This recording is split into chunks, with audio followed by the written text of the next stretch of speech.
Hoo boy, it's Graham. What's cracking? I read a book that I'm pretty sure I'm going to put on my best of year list just for how much of a gut punch it was.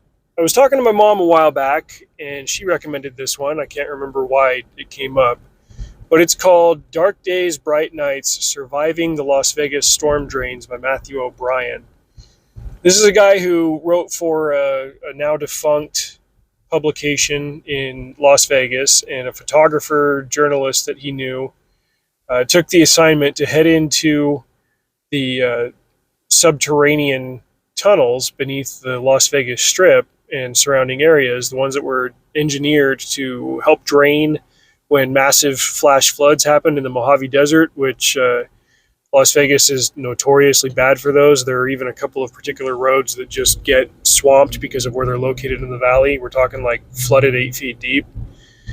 But those tunnels are hot spots for certain segments of the homeless population. And when Matthew O'Brien heard about that, he reached out to this journalist on the staff, and they collaborated on a long-running project to explore these tunnels, see who is down there, make contact, and interview them.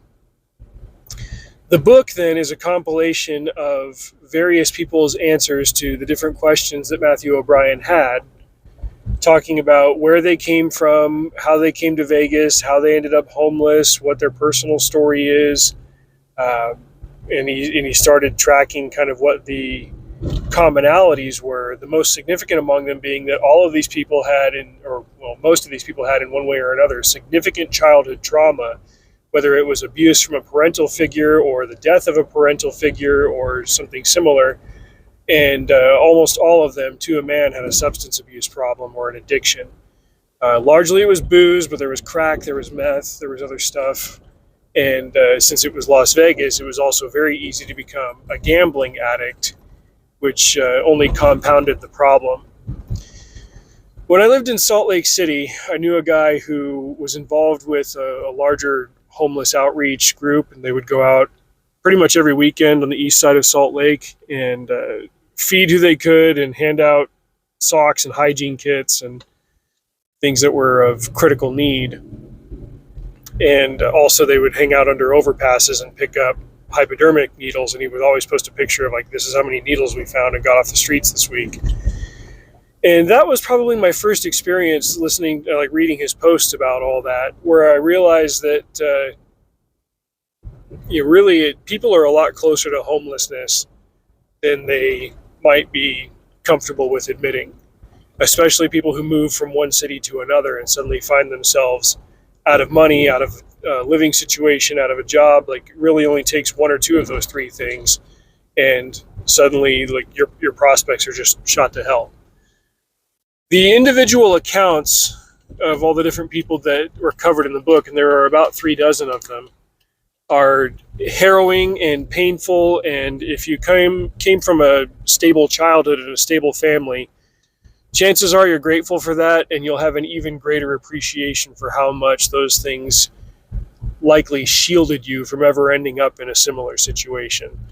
This is not the first time that I've had this experience or had this sentiment of reading somebody else's account and just being grateful that for at least in the years that were where it was most critical, my parents were still together, my family situation was stable, and I never really had to go without anything critical or essential, and I managed to keep my nose clean and not get into any substance abuse problems.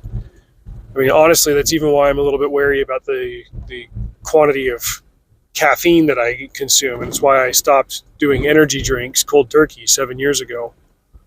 7 years ago this month. It was a powerful book. It was heartbreaking, and the audio was only about 6 hours long. It was pretty short. If you're an Audible Plus or Premium member, it was included in the library. I'm really not going to say too much more about it because it's worth the read, worth the discovery on your own. So short video on this one. Content warning for language, since it's an interview and these are people that live on the hard edge of life. You can expect them to use some profanity, and obviously it deals with some tragic situations.